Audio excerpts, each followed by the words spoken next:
Hello everyone, this is Om Sharma and welcome back to this fundamental analysis episode number 3. So previous दो episodes अगर आप लोगों ने अभी नहीं देखे हैं तो प्लीज़ पहले उनको देख लेना. ये पूरी सीरीज पूरी प्लेलिस्ट एक कंटिन्यूशन में ही चल रही है. सो अगर आप मिस करोगे तो मे भी हो सकता है चीज़ें आप उतने अच्छे से कैच ना कर पाओ. ठीक है. सो पहले दो देख के आना, सीक्वेंस वाइज देखना, पहले फर्स्ट फिर सेकंड फिर इसको थर्ड को देखना. आज के इस एपिसोड में हम कुछ रेशियोज की बात करेंगे. ठीक है. उन रेशियोज के पीछे क्या क्या चीज़ें होती हैं, कैसे एक कंपनी फंडामेंटली अपने आप को मैनिपुलेट करती है, और कैसे हमारे को बचना इन चीज़ों से कि देख के ही हमें पता चल जाए कि नहीं यार इसके अंदर मैनिपुलेशन हो रखा है. ये जो चीज़ हमारे को अच्छी दिख रही है ये असल में अच्छी नहीं है, और इसको मैनिपुलेट किया गया है. काफ़ी सारे फैक्टर्स हैं एक्चुअली. एक इनमें से एक रेशियो ऐसा है जो कि बहुत ज़्यादा मैटर करता है, बट हमारे को यही देखना है उस रेशियो के अंदर ही सबसे ज़्यादा मैनिपुलेशन होती है. तो वो उसी चीज़ को हम देखेंगे कि मैनिपुलेशन कैसे की जाती है, क्या रीज़न रहता है उसके पीछे. सो इन डेप्थ आज सीखनी पड़ेंगी कुछ चीज़ें. तो ऑब्वियसली हमारे को लैपटॉप पे भी सीखनी पड़ेंगी और आईपैड पे भी सीखनी पड़ेंगी. चलो पहले मैं आपको लैपटॉप पे आके कुछ चीज़ें बेसिक बताता हूँ, फिर हम आएंगे सीधा आईपैड पे आपको इन डेप्थ चीज़ें सिखाने के लिए. ओके.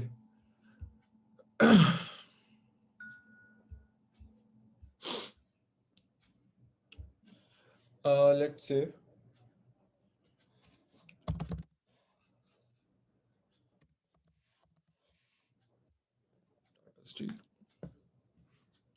सबसे पहला जो रेशियो जिसकी हम बात करने वाले हैं, पी बी रेशियो. ठीक है. पी मतलब प्राइस, बी मतलब बुक वैल्यू. ओके. अच्छा. मतलब क्या है, इसको कैसे, क्या इसका रेलेवेंस है, इसको कैसे यूज करना है अभी सीखते हैं, सब पता चल जाएगा. ये आपको दिख रहा है बुक वैल्यू. इसकी कितनी बुक वैल्यू है टाटा स्टील की? 751.57. बुक वैल्यू का मतलब क्या होता है? बुक वैल्यू मतलब टाटा स्टील के एक शेयर के पीछे इस कंपनी के पास या तो 751.57 रुपीज के एसेट हैं, या फिर इतना पैसा कैश में बैंक में पड़ा है एक शेयर के पीछे. ठीक है. मतलब मेरी कंपनी टीटीएम, ठीक है, मेरी कंपनी ये बेचती है, आप इस चीज को होल्ड करते हो, आपके पास है ये एज अ एसेट है, आपके पास ये पेन, और इस पेन के पीछे मेरे पास फोन रखा है ये मेरा. ठीक है. या फिर इस पेन के पीछे मेरे पास 100 रुपए मेरे बैंक में पड़े हैं, कि मतलब ये हो इन फ्यूचर अगर मैं बोलूं मैं अपनी कंपनी बंद कर रहा हूं, ठीक है, ये मैं आपसे ले लूंगा, ये आप मेरे को दे दो, और इसके बदले में मैं आपको 100 रुपए दे दूंगा. ठीक है. इसे बोलते हैं बुक वैल्यू. कि इन फ्यूचर अगर ये कंपनी बंद हो जाए या बैंकरप्ट हो जाए, कुछ भी अगर ये ऐसा प्लान करते हैं इन फ्यूचर, तो क्या होगा, एक शेयर के पीछे आपको इतने रुपए मिलेंगे ही मिलेंगे. अभी क्या वैल्यू है इसकी, प्राइस की? ये वैल्यू है this divided by this equals to 1.55, जिसको हम बोलते हैं पीवी रेशियो. बुक वैल्यू मतलब एक शेयर के पीछे कंपनी के पास या तो इतना कैश पड़ा है या फिर इतनी ही वैल्यू का एसेट पड़ा है. ओके. मैं आपको कुछ और भी स्टॉक्स दिखाता हूँ. फॉर एग्जाम्पल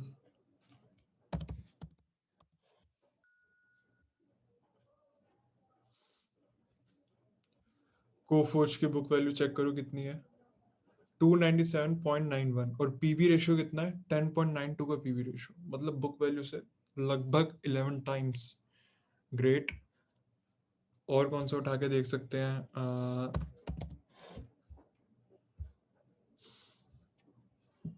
सी 160.49, अभी कितने का चल रहा है? 931, मतलब ऑलमोस्ट 6 टाइम्स. ओके. और भी किसी को भी आप उठा के देख सकते हो, बहुत सारे हैं ऐसे. जी लॉन को देख लेते हैं उठा के. सी, ये देखो यहाँ क्या सिनेरियो चल रहा है, ध्यान से सुनना. बुक वैल्यू 15.07, अभी प्राइस चल रहा है इतना, तो मैं इसको खरीद लेता हूँ ना, इतनी तो बुक वैल्यू है ही है, मैं खरीद लेता हूँ, इतना तो मिल ही जाएगा मुझे। नहीं, ऐसे नहीं करना, ठीक है? ऐसे नहीं करना होता। अगर तो इस ये कंपनी का अगर दिवालिया निकल गया, मे बी हो सकता है जब दिवालिया निकलता है तो इस हिसाब से किया जाता है कि आपको 1 रुपए पे 20 पैसा 30 पैसा मिल जाएगा, ठीक है? तो आप ऐसे बाय नहीं कर सकते, काफी और चीजें मैटर करती हैं। और पीबी रेशियो बेसिकली किस कंपनी में मैटर करता है सबसे ज्यादा, कौन सी कंपनी में हमारे को पीबी रेशियो देखना चाहिए? अगर मैं बताऊं कि इसमें नहीं देखना, तो आईटी सेक्टर में आपको नहीं देखना। ये आपको उन सेक्टर में देखना है जिनके पास टेंजिबल एसेट्स बहुत ज्यादा होते हैं, जैसे स्टील, ठीक है? स्टील के पास उनके प्लांट्स होंगे, उनके पास लैंड होगी, स्टील हो गया, और मे भी हो सकता है सीमेंट स्टॉक्स जो हो गए वो हो सकते हैं, उनके अंदर पीबी रेशियो बहुत मैटर करता है। बाकी स्टॉक्स में पीबी रेशियो उतना मैटर नहीं करता। जैसे अल्ट्राटेक सीमेंट की बात की जाए तो ये रही इसकी बुक वैल्यू, एक शेयर के पीछे इतना पैसा पड़ा है कंपनी के पास, करंटली ये प्राइस चल रहा है शेयर का, और पीवी रेशियो ये रहा हमारे सामने, ठीक है? आईटी सेक्टर को अवॉइड करेंगे, आईटी सेक्टर में पीवी रेशियो का कोई रिलेवेंस होता नहीं है। बैंकिंग में देख लो, बैंकिंग में भी काम आता है ये बता दिया, सीमेंट स्टॉक्स में भी काम आता है, और स्टील प्लांट्स उनके अंदर काम आता है। तो एक बार जरा बैंकिंग में भी चेक कर लेते हैं, HDFC। ओके, 369.38 की बुक वैल्यू है, अभी इतने पे चल रहा है, तो पीवी रेशियो इतना, लगभग 4 का पीवी रेशियो है इसका। ओके, इसके अंदर है। अच्छा, अगर इसको कंपेयर करना हो बाकियों से, जैसे इसके पेयर्स पे आ जाओ, तो ये देखो सही पीवी रेशियो चल रहा है सबका, ठीक है? अच्छा, आप लोग बोलोगे सर इंडसइंड बैंक का देखो कम है पीवी रेशियो, तो इसको उठा लें क्या? ये कम पीवी रेशियो वाला है, अभी ये हो सकता है और बुक वैल्यू से और थोड़ा सा मल्टीपल टाइम्स इसका प्राइस चला जाए तो हम उसको उठा नहीं, इस हिसाब से इसको एनालाइज नहीं करना होता। बस ये एक टर्म है, आपको सिर्फ देखना है, आपको पता चल जाएगा क्या पीवी रेशियो चल रहा है। इसके बेसिस पे, सिर्फ इसके बेसिस पे हम नहीं कर सकते मार्केट में ट्रेड। ओके, आई होप आपको पीवी रेशियो समझ आया होगा।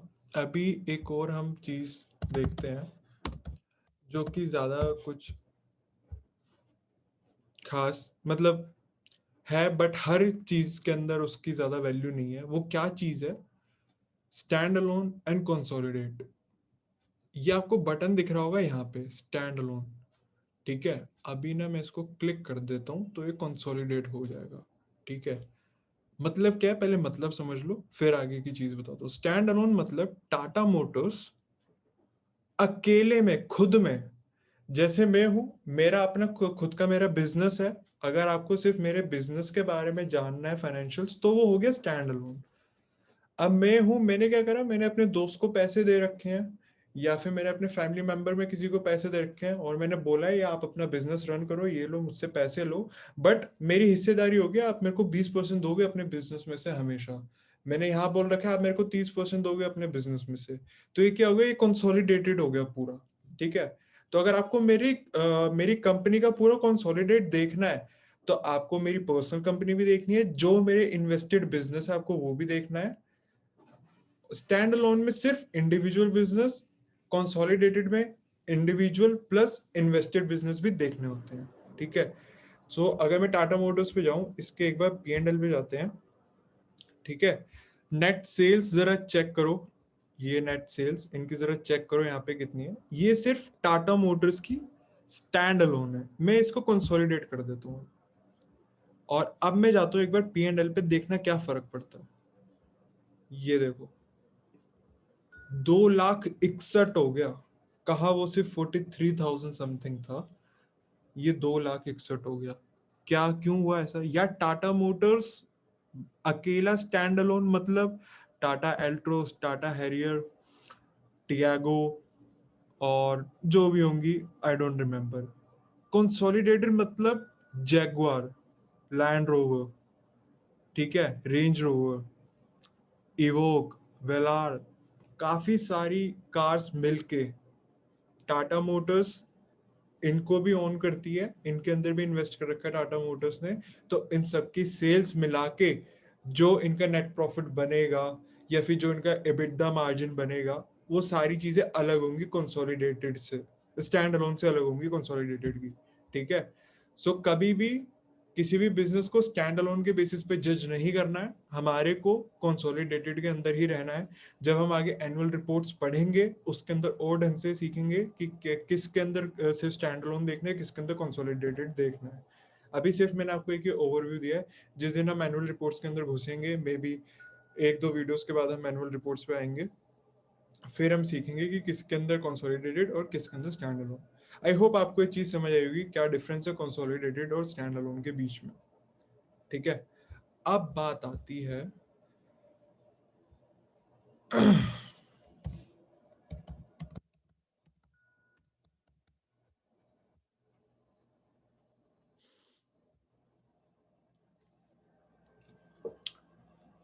ये प्रॉफिट ग्रोथ। मैंने आपको बताया था इसको पैट मार्जिन भी बोलते हैं, प्रॉफिट आफ्टर टैक्स मार्जिन इसको बोला जाता है, और ये आरओई होता है, रिटर्न ऑन इक्विटी।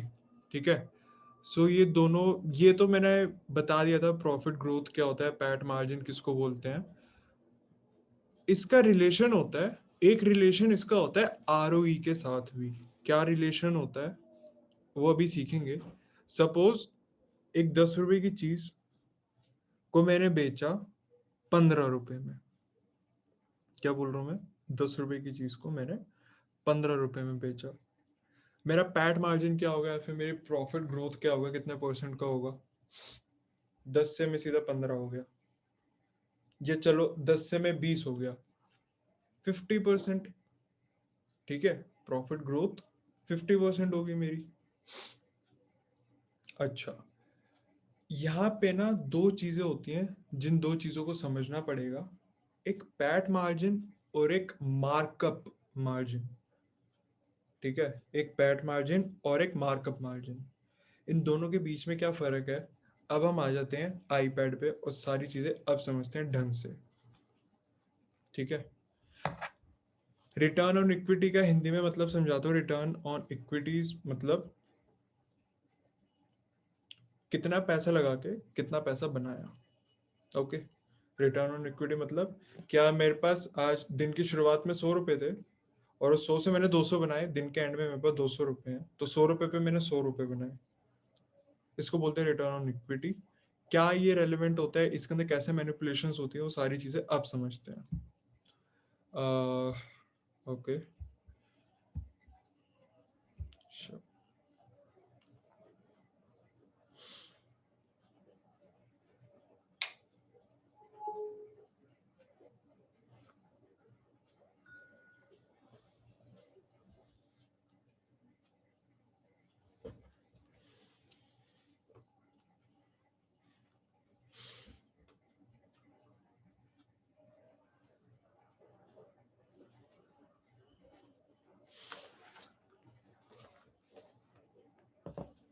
ऑलराइट।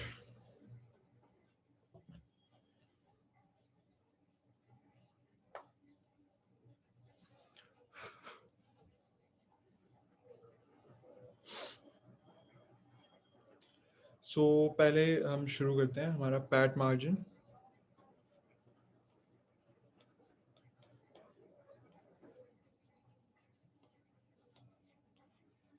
ठीक है, या फिर profit growth, net profit margin बोल सकते हैं। पैट मार्जिन बोलता हूँ मैं इसको, आपको बुक्स में भी सिर्फ जो इनके फाइनेंशियल बुक्स होती हैं उसके अंदर भी आपको पैट मार्जिन ही दिखेगा, तो इसलिए मैं यही प्रेफर करता हूँ टर्म। आप कुछ भी यूज कर सकते हो जिसके साथ आप कंफर्टेबल हो।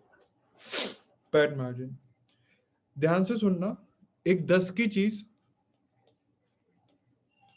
ठीक है, 10 रुपए की चीज 15 में सेल कर दी मैंने। ठीक है, यहाँ मेरा पैट मार्जिन कितना हो गया, 33%।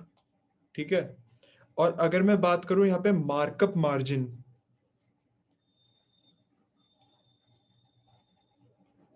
तो मार्कअप मार्जिन मेरा हुआ 50%। दोनों में फर्क समझना क्या है।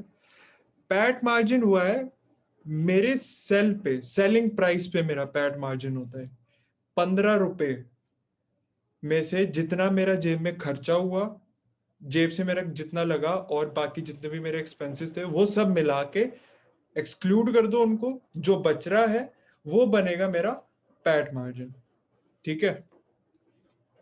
मार्कअप मार्जिन ये होता है कॉस्ट पे, कि 10 रुपए का था, 10 रुपए का 50%, 5 रुपए, 5 रुपए का मैंने मार्क अप कर दिया। 10 में मैंने 5 रुपए का मार्क लगा के अप कर दिया, तो 10 में मैंने 5 का मार्क लगा के अप करा, तो वो कितना हो गया? 15। ठीक है। आई होप मार्कअप आपको समझ आ गया, पैट मार्जिन आपको समझ आ गया क्या होता है। ठीक है। मार्कअप मतलब मार्क अप कर देना। 10 से 5 50% है क्योंकि, तो 5 लगा के मार्कअप 15 कर दिया। पैट मार्जिन कितना? 10 की चीज 15 में बेची, इसके अंदर मेरा 33% प्रॉफिट है। बाकी 10%, बाकी 77% इसके अंदर मेरा, सॉरी 67% इसके अंदर मेरा एक्सपेंसेस वगैरह है, 33% मेरा इसके अंदर प्रॉफिट। ओके। अब आगे की चीज इसको समझते हैं। पैट मार्जिन आपको समझ आ गया, मार्कअप मार्जिन आपको समझ आया। अब बात करते हैं एक बार जरा आरओई की। आरओई इन द सेंस, इसको बोलते हैं रिटर्न ऑन इक्विटी।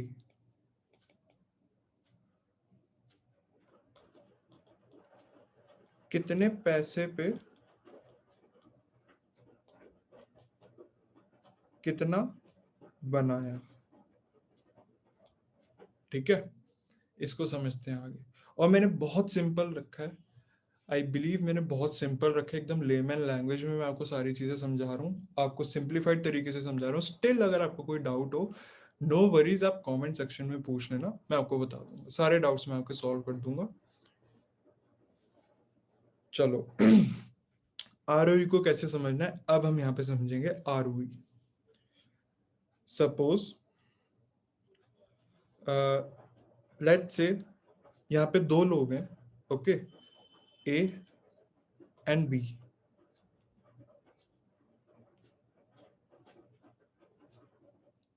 दो लोग हैं, ए एंड बी, ओके। अब क्या हुआ, ये दोनों ना सुबह अपने घर से निकलते हैं 100 रुपए लेके।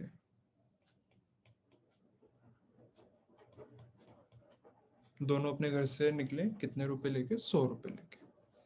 अच्छा, इन्होंने क्या करा, ये जो ए, पहले ए की स्टोरी समझते हैं। ए ने क्या करा, ए गया एक मार्केट में जहाँ पे इसको पेंसिल मिल रही थी, पेंसिल मिल रही थी इसको 10 रुपए की एक पेंसिल इसको मिल रही थी।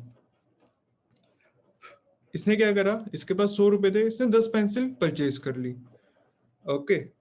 जेब में कितने सुबह लेके गया ये? 100 रुपए लेके गया। दिन की शुरुआत 100 रुपए से हुई है। 10 रुपए की 10 पेंसिल्स खरीद ली इसने। ठीक है। 100 रुपए हो गए, इन्वेस्ट हो गए यहाँ पे 100 रुपए। इसने क्या डिसाइड करा कि ये जो 10 रुपए की पेंसिल है ना, इसको मैं बेचूंगा मार्केट में 20 रुपए पे। 10 रुपए की पेंसिल को मार्केट में मैं किस भाव पे बेच रहा हूँ? 20 रुपए के भाव पे बेच रहा हूँ। ठीक है। अगर इसमें देखा जाए तो मेरा प्रॉफिट मार्जिन कितना होगा इसके अंदर? Take a moment. PAT margin जो भी हमने पढ़ा, पैट मार्जिन मेरा इसके अंदर कितना होगा? टेक अ मोमेंट, आराम से बताओ, कोई जल्दबाजी नहीं है।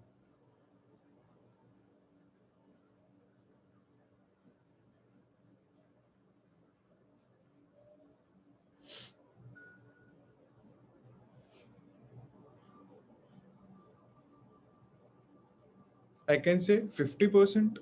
ओके। इसमें मेरा पैट मार्जिन 50%। अच्छा, अगर मैं मार्कअप मार्जिन की बात करूं, मार्कअप मार्जिन कितना होगा इसमें मेरा? 100%। ठीक है। 10 रुपए पे 10 का ही मार्क करके अप कर दिया, mark up. Okay. I hope अब आपको समझ आया होगा। ठीक है।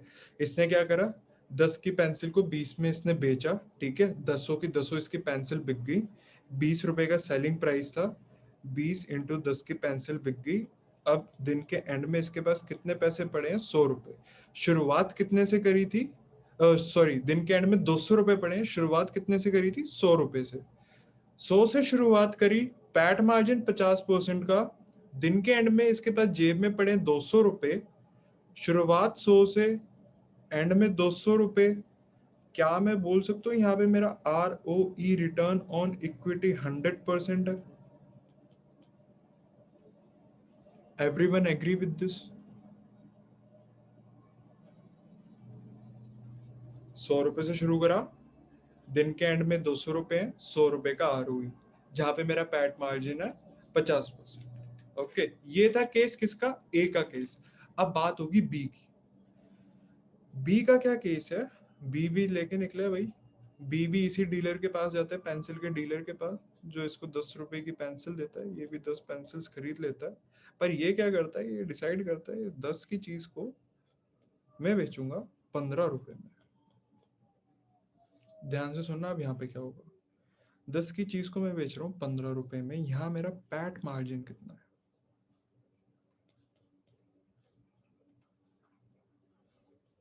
Any guesses? यहाँ मेरा पैट मार्जिन कितना होगा? 33%। ठीक है, यहाँ मेरा पैट मार्जिन 33% है। क्योंकि ये कंपैरिजन में, कंपटीशन में सस्ते में बेच रहा है, तो इसकी ये पहली 10 पेंसिल ना 1 घंटे के अंदर बिक जाती हैं। ठीक है, 1 आवर्स में सारी पेंसिल सोल्ड आउट। फिर ये क्या करता है? फिर ये जाता है वापस से, वापस 10 पेंसिल और उठा लाता है और उसी भाव पे बेचता है,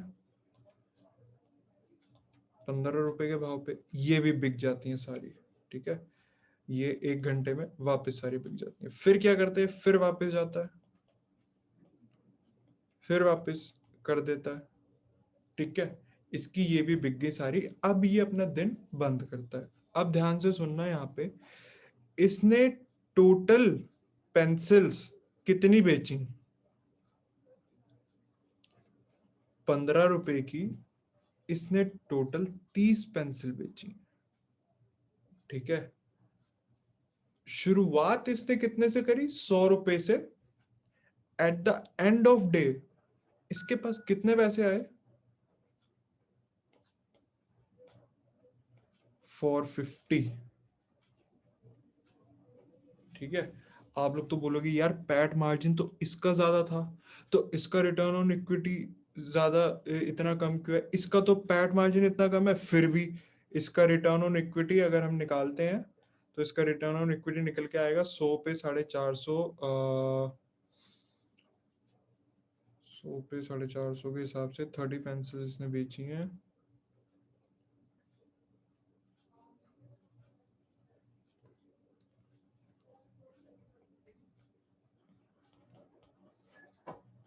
ठीक है, 450%। अब आप लोग ध्यान से सुनना इस चीज को। पैट मार्जिन यार यहाँ पे ज्यादा है, यहाँ पे कम है। ठीक है, ROE यहाँ पे कम है, ROE यहाँ पे ज्यादा है। ये क्या हुआ है? इसको बोलते हैं रोल ओवर। ठीक है, क्या बोला मैंने? इस चीज को बोला जाता है रोल ओवर करना। ठीक है, कि आप एक ही प्रोडक्ट को बार बार, इतनी बार बार बेच देते हो कि आपका जो इन्वेस्टेड पैसा है वो एट द एंड उससे कहीं गुना ज्यादा बन जाता है। ये पॉलिसी कौन अप्लाई करता है, कौन इस पॉलिसी को फॉलो करता है? इंडिया में सबसे ज्यादा डीमार्ट। डीमार्ट अपना पैट मार्जिन बहुत बहुत नॉमिनल रखता है, बहुत कम रखता है, पर वो अपने प्रोडक्ट को इतनी बार रोल ओवर कर देता है ना कि उसका रिटर्न ऑन इक्विटी बहुत अच्छा होता है। और रिटर्न ऑन इक्विटी सबसे ज्यादा मैटर करता है किसी भी कंपनी में, कि अगर मैं इस कंपनी में 100 रुपए बनाऊं तो मेरा रिटर्न ऑन इक्विटी कितना हो सकता है। ठीक है, कि मैंने यार इस कंपनी को इतने पैसे दिए तो ये कितने बना सकती है उस पैसों से। ठीक है, कहीं ऐसा तो नहीं कि रिटर्न ऑन इक्विटी कुछ है ही नहीं, ये बैठे हुए हैं बस, ये कुछ कर ही नहीं पा रहे अपने पैसों का। ओके, इसको बोला जाता है रिटर्न ऑन इक्विटी। अच्छा, रिटर्न ऑन इक्विटी, इसमें होती है मैनिपुलेशन। अच्छा, let me know, debt to equity ratio हम लोगों ने पढ़ा था, 11th 12th में हम लोगों ने पढ़ा था। तो क्या होता है ये डेट टू इक्विटी रेशियो और आइडियल रेशियो क्या होता है इसमें? Anyone nose? पता है तो please let me no in the comment section कि कितना होता है, आइडियल कितना होता है।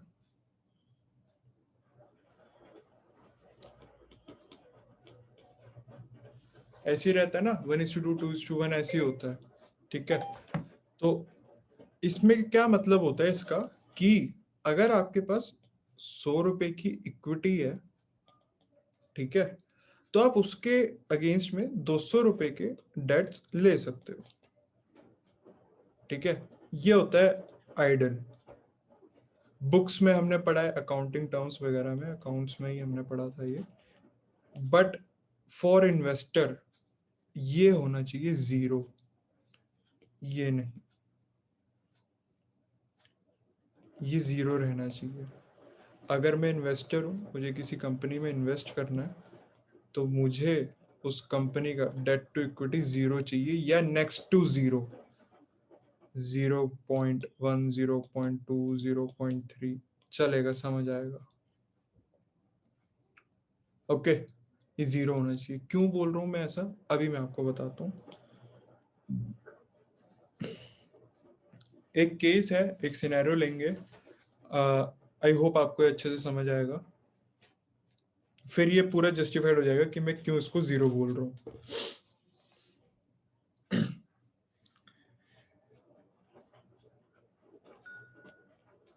पहले फर्स्ट केस लेते हैं, फिर सेकंड केस लेंगे।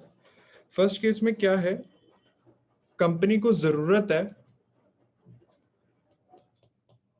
100 रुपए की, तो कंपनी ने क्या करा है, इक्विटी शेयर कैपिटल के थ्रू कंपनी ने 100 रुपए रेस कर लिए।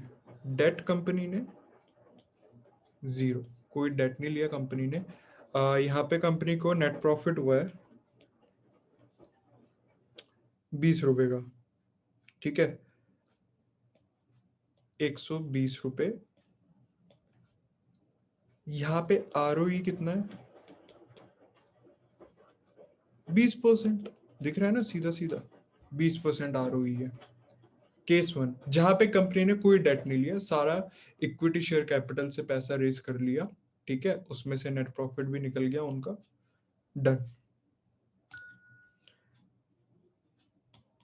सेकंड केस, इसमें भी कंपनी को 100 रुपए की रिक्वायरमेंट है। यहाँ पे कंपनी इक्विटी शेयर कैपिटल से रेस करती है 50 रुपए, कंपनी डेट लेती है 12% के इंटरेस्ट पे 50 रुपए। यहाँ पे कंपनी को नेट प्रॉफिट यहाँ पे भी 14 रुपए का होगा। 14 रुपए का कैसे, 20 - 6, -6 क्यों किया ये हमने, ये 12%, 50 का 12% 6 रुपए होता है ना, वो इंटरेस्ट तो पे करना ही पड़ेगा ना, खर्चा बढ़ा लिया हमने, इंटरेस्ट पे करना पड़ेगा, ठीक है।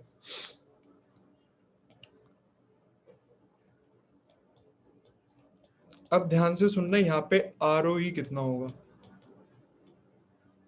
14%। नहीं, बिल्कुल गलत। यहाँ पे आरओई 14% नहीं होगा। ध्यान से सुनो, ध्यान से सुनने, इस चीज को समझा रहा हूँ। मेरा इन्वेस्टेड इक्विटी मैंने कितनी लगाई, 50, ठीक है।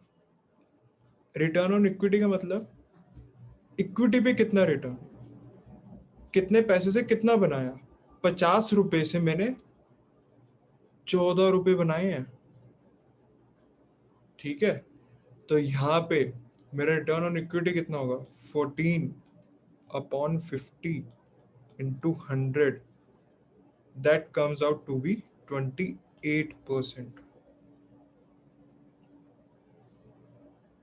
ठीक है। 50 रुपए से 14 रुपए बनाए हैं, तो यार यहाँ पे पिछले सिनेरियो में ये तो सिर्फ 20% था, इसमें तो 28 कर दिया। एग्जैक्टली exactly, ये डेट्स बढ़ा के कंपनी ऐसे आरओई को मैनिपुलेट करती है। तो आप बोलोगे सर ठीक है ना, डेट्स ले रही है, कोई बात नहीं, ठीक है, इफ यू आर सेइंग ठीक है, चलो अब मेरी बात सुनना ध्यान से।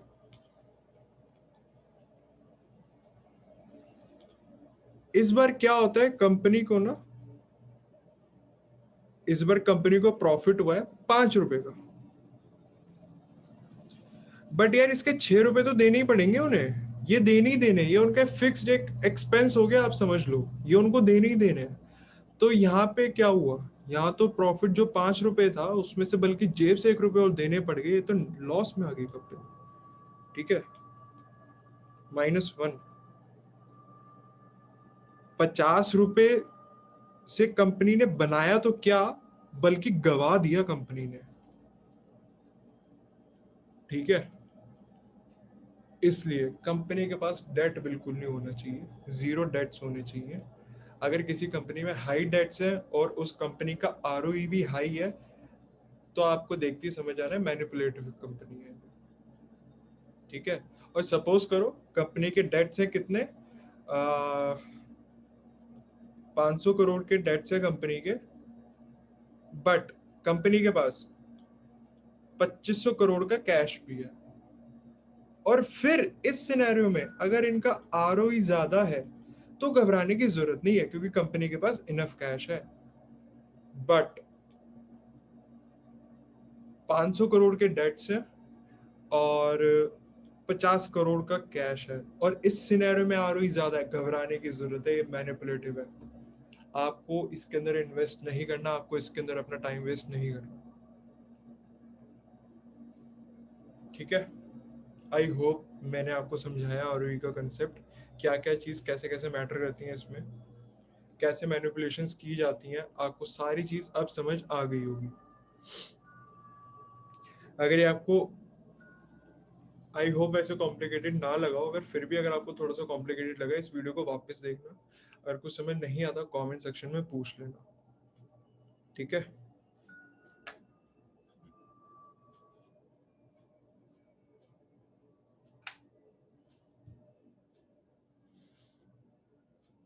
सो एक बार हम यहाँ पे देख लेते हैं।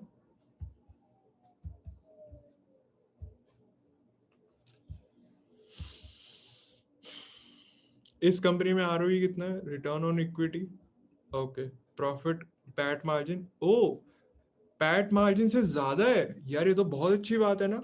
तो एक बार डेट्स देख लो जरा, इस कंपनी के पास zero debts, that means company बहुत ज्यादा अच्छी है।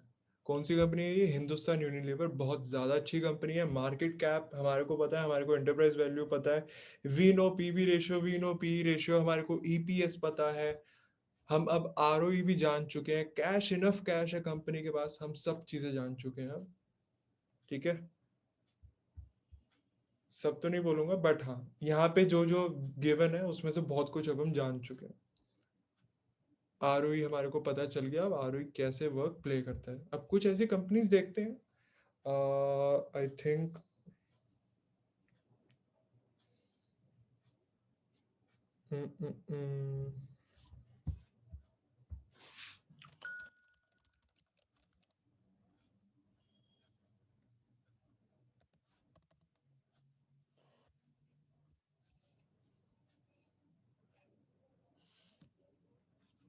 लेट्स सी यहाँ पे प्रॉफिट मार्जिन कितना है, ओके, आरओई कितना है, 10.12%, इसको इग्नोर कर दो। वैसे भी मैं आपको बताऊं, अगर आइडियली अगर आरओई पूछो तो 20 होना चाहिए, 20 से ऊपर होना चाहिए, इसे इग्नोर करो। अगर ये 10 का है इग्नोर करो, और वैसे भी यहाँ तो पैट मार्जिन से भी कम है, पैट मार्जिन से अगर कम है तो मतलब ही नहीं बनता कुछ। और दूसरी चीज एक और देखो, डेट कितने कंपनी के पास और कैश कितने कंपनी के पास, ऑलमोस्ट 200 करोड़ लगभग एक्सेस ही है। आईटीसी देखते हैं। अच्छा, प्रीवियस वीडियो देख के कुछ आए थे डाउट्स मेरे पास, मतलब मेरे को इंस्टाग्राम पे पर्सनल मैसेज आया था कि सर प्रमोटर होल्डिंग आपने बताया, आईटीसी की जीरो है प्रमोटर होल्डिंग, तो क्या मतलब इसके प्रमोटर्स को अपनी कंपनी पे ट्रस्ट नहीं है क्या, बल्कि ये तो अच्छी कंपनी है। नहीं, ऐसा नहीं है कि इनको ट्रस्ट नहीं है। आईटीसी का कोई प्रमोटर नहीं है, आईटीसी को मिलके काफी सारी मल्टीपल कंपनीज चला रही हैं। ठीक है, आईटीसी बैंकरप्ट हो गया था, मतलब काफी ज्यादा फॉल हो गया था एक टाइम में, इनका काफी बैड टाइम था, तो उस टाइम पे काफी मल्टीपल कंपनीज ने मिलके इसको उठाया था। ठीक है, सो इसलिए आपको इसकी प्रोमोटर होल्डिंग नहीं दिखी, सिर्फ यही एक एक्सेप्शन है, बाकी सब में आपको दिखेगी प्रोमोटर होल्डिंग्स कुछ ना कुछ। सो इसमें देखते हैं प्रॉफिट ग्रोथ 32.34%, आरओई आरओई कम है इसका, तो सर अवॉइड कर दें क्या? नहीं, अवॉइड नहीं कर सकते ना। क्यों नहीं कर सकते? बाकी भी तो सिनेरियोज हैं कुछ जो हमने देखे हैं। पी रेशियो देखा है, हमारे को ईपीएस पता है, और हम क्या क्या चीजें जानते हैं, जैसे कैश, इनफ कैश है, डेट कुछ नहीं है कंपनी के पास, ठीक है। सो मे बी हो सकता है over a period of time ये आरओई भी बढ़ जाए, ठीक है। और वैसे आई थिंक इन्होंने शायद नीचे गिवन भी हो आरओई, हाँ ये देखो बढ़ ही रहा है, बढ़ ही रहा है, बल्कि बढ़ ही रहा है, आरओई तो बढ़ रहा है, ठीक है। ऐसे एनालाइज किया जाता है आरओई को। आरओई क्या होता है अब आपको समझ में आ गया होगा। ओके, सो इसको वीडियो को यहीं पे खत्म करते हैं। अगर आपको कोई भी डाउट हो प्लीज कमेंट सेक्शन में मुझसे पूछ लेना। सेकेंडली, अगर आपको इन डेप्थ और सीखना है स्टॉक मार्केट के बारे में, काफ़ी और चीज़ें अगर आप जानना चाहते हो टेक्निकल एनालिसिस से रिलेटेड, फंडामेंटली इन डेप्थ सीखना चाहते हो, तो आप मेरा कोर्स ज्वाइन कर सकते हो, जो कि अभी सैटरडे से स्टार्ट होने वाला है। वीकडे बैचेस ऑलरेडी स्टार्ट हो चुके हैं, वीकेंड बैच अब सैटरडे से स्टार्ट होंगे। सो अगर आपको इनरोल करना है उसके अंदर, आप बिल्कुल इनरोल कर सकते हो। अपने इस लॉकडाउन को, अपने इस प्रेशियस टाइम को यूटिलाइज करो। आई वुड से अगर आप सीखोगे, आपको एक नई चीज सीखने को मिलेगी, और ये ऐसा एक स्किल है जो कि आपको over a period of time बहुत सारा पैसा कमा के दे देगा, बहुत सारा पैसा, ठीक है। मैं नहीं बोलूँ सिर्फ मेरा ही करो, नहीं ऐसा नहीं है, अगर आपको किसी और को करना है तो उनका भी कर लो, बट हाँ कुछ करो, ऐसा कुछ प्रोडक्टिव करो इस लॉकडाउन में कि वो आपको हेल्प करे आने वाले टाइम में। सो चलो गाइस, वीडियो को बंद करते हैं। अगर आपको अच्छा लगा लाइक करना, कमेंट में प्लीज कोई भी डाउट हो मुझसे पूछ लेना, और शेयर करना अभी अपने सभी फ्रेंड्स के साथ। I see you guys in the next video, till then take care, bye bye, have a happy trading week. और अगर आप लोग कुछ ना कुछ इंसाइट जानना चाहते हो मार्केट के बारे में, सो नीचे लिंक गिवन है टेलीग्राम चैनल का, फ्री ऑफ कॉस्ट, आप उसको ज्वाइन कर सकते हो, ठीक है guys. I see you in the next video. अपने मम्मी पापा का ध्यान रखना, बाय गाइस।